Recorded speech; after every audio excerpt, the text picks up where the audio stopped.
அண்ணா பல்கலைக்கழக விவகாரத்தில் யார் அந்த சாரி என்ற கேள்வி எழுப்பக்கூடிய எதிர்க்கட்சிகள் அதற்கான ஆதாரம் இருந்தால் விசாரணை குழுவிடம் தெரிவிக்கலாம் என்று முதலமைச்சர் மு க ஸ்டாலின் கூறியுள்ளார். கைது செய்யப்பட்ட குற்றவாளி குண்டர் சட்டத்தின் கீழ் சிறையில் அடைக்கப்பட்டிருக்கிறார். இந்த புலன் விசாரணையில வேற யாராவது குற்றவாளி இருக்காங்களான்னு தெரிய வந்தா, அது யாரா இருந்தாலும் சரி, மீண்டும் மீண்டும் சொல்றேன், அது யாரா இருந்தாலும் சரி, அவங்க மேல தயவு தாட்சணமே இல்லாம காவல்துறை கடுமையான நடவடிக்கை எடுக்கும். இதை இந்த அவைக்கு 100% உறுதியோடு நான் சொல்லிக் கொள்கிறேன். அதுல எந்த மாற்றம் கிடையாது.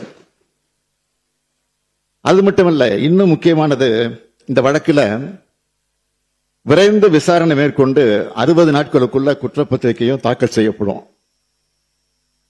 அதோட சிறப்பு நீதிமன்றம் மூலம் இந்த வழக்கை விரைந்து விசாரிக்க அனைத்து முயற்சிகளையும் அரசு எடுத்து குற்றவாளிகளுக்கு உச்சபட்ச தண்டனை கிடைப்பதை உறுதி செய்யும் என்பதை இந்த அவைக்கு நான் மீண்டும் உறுதியோடு தெரிவித்துக் கொள்கிறேன். நான் எதிர்க்கட்சிகளை கேட்க விரும்புவது, யார் அந்த சார் அப்படின்னு சொல்லி குற்றம் சாட்டுறீங்க.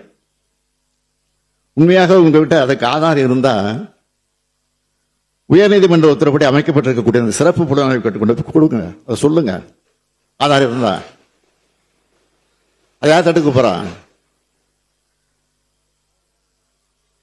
அதை விட்டுட்டு ஒரு மாணவி சம்பந்தப்பட்ட சென்சிட்டிவான வழக்கில் வீண் விளம்பரத்துக்காக, குறுகிய அரசியல் லாபத்துக்காக மலிவான செயல மீண்டும் மீண்டும் ஈடுபட வேண்டாம் என உங்ககிட்ட நான் கேட்டுக்கிறேன். பொள்ளாச்சியில் நடந்தது ஒரு பெண் சம்பந்தப்பட்ட பாலியல் குற்றம் இல்ல, தொடர்ச்சியா பல பெண்களுக்கு பாலியல் வன்கொடுமை 2 வருஷமா நடந்திருக்கு. ஒரு கும்பல் செஞ்சுட்டு வந்திருக்கு. வீடியோக்கள், செல்போன்கள் ஆகியவற்றை 4 குற்றவாளிகளையும் இவங்க ஒப்படைக்கிறாங்க. இதனை பெற்றுக்கொண்ட போலீசார் வழக்கு பதியல, எல்லோரையும் விடுவிச்சிட்டாங்க. இதுதான் அன்றைய முதல்வர் சார் ஆட்சியில சட்டம் ஒழுங்கு லட்சணம். இப்படி ஒரு சம்பவமே நடக்காத மாதிரி அந்த அதிமுக அரசு ஒரு பெரிய நாடகமே ஆடிச்சு. இதனாலதான் நான் போய் சொன்னேன், பொல்லாத ஆட்சிக்கு சாட்சியே பொள்ளாச்சி தான் அப்படின்னு சொன்னேன். இப்படி பெண்களுக்கு எதிரான ஆட்சி நடத்திய சாருங்கெல்லாம் இப்ப பேட்ஜ் அணிஞ்சிட்டு வந்து உட்கார்றாங்க. பேட்ஜ் அணிஞ்சிட்டு உட்கார்ந்து மட்டும் போயிட்டாங்க பாதியில.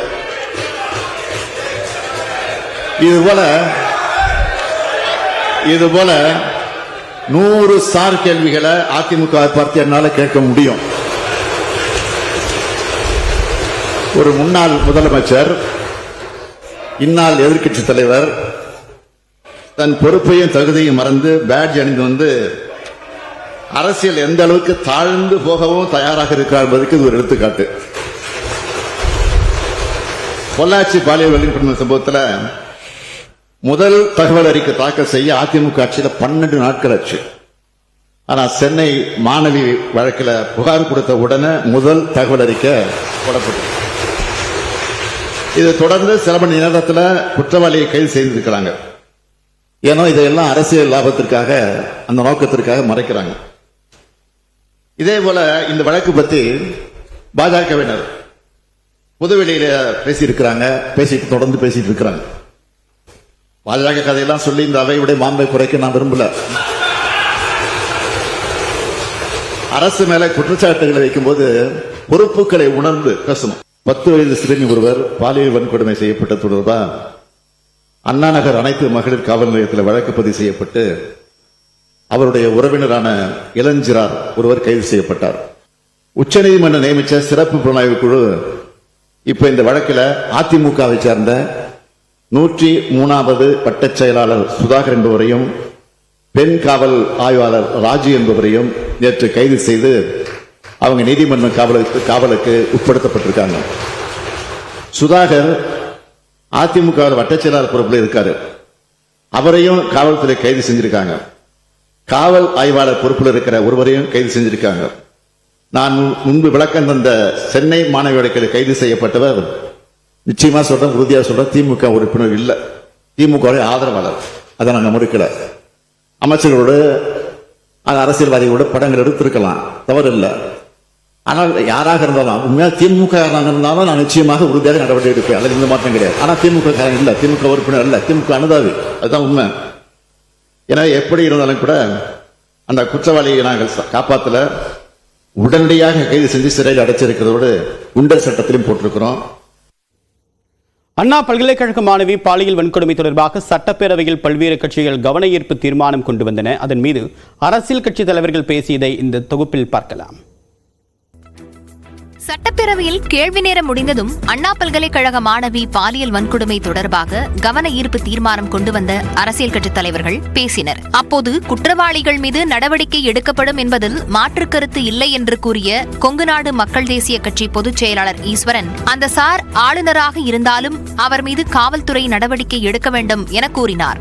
தொடர்ந்து பேசிய இந்திய கம்யூனிஸ்ட் கட்சியின் எம்எல்ஏ மாரிமுத்து, அண்ணா பல்கலைக்கழகத்தில் பாதுகாப்பு குறைபாடு ஏற்பட காரணமாக இருந்தவர்கள் மீது கடும் நடவடிக்கை தேவை என்று வலியுறுத்தினார். அண்ணா பல்கலைக்கழகம் ஆளுநரால் நிர்வகிக்கப்பட வேண்டிய வளாகம் என்று கூறிய விடுதலை சிறுத்தைகள் கட்சி எம்எல்ஏ சிந்தனை செல்வன், குற்றவாளி தொலைபேசியில் பேசிய உரையாடல் உறுதிப்படுத்தப்பட வேண்டும் என்று தெரிவித்தார்.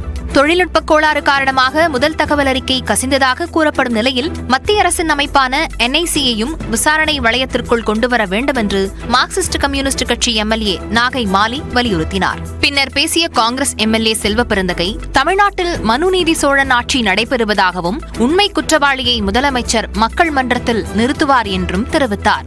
மேலும் அன்னாரகர் சிறுமி பாலியல் வன்கொடுமை வழக்கில் அதிமுக வட்டச் செயலாளர் கைது செய்யப்பட்ட நிலையில் யார் அந்த சார் என்று தற்போது கேட்கலாமா என அவர் வினவினார். அப்போது குறுக்கிட்ட எதிர்க்கட்சி துணைத் தலைவர் ஆர்.பி. உதயகுமார், செல்வ பெருந்தகை யாரை வேண்டுமானாலும் பாராட்டி பேசட்டும், ஆனால் எதிர்க்கட்சித் தலைவரை திட்டமிட்டு அவமதிப்பதை அனுமதிக்க முடியாது என்று கூறினார். இதற்கு பதிலளித்த அவை முன்னவர் துரைமுருகன், யார் வேண்டுமானாலும் யாரை பற்றியும் பேசலாம், அவை உண்மைக்கு புறம்பாக இருந்தால் மட்டுமே உரிமை மீறல் கொண்டுவர முடியும் என தெரிவித்தார்.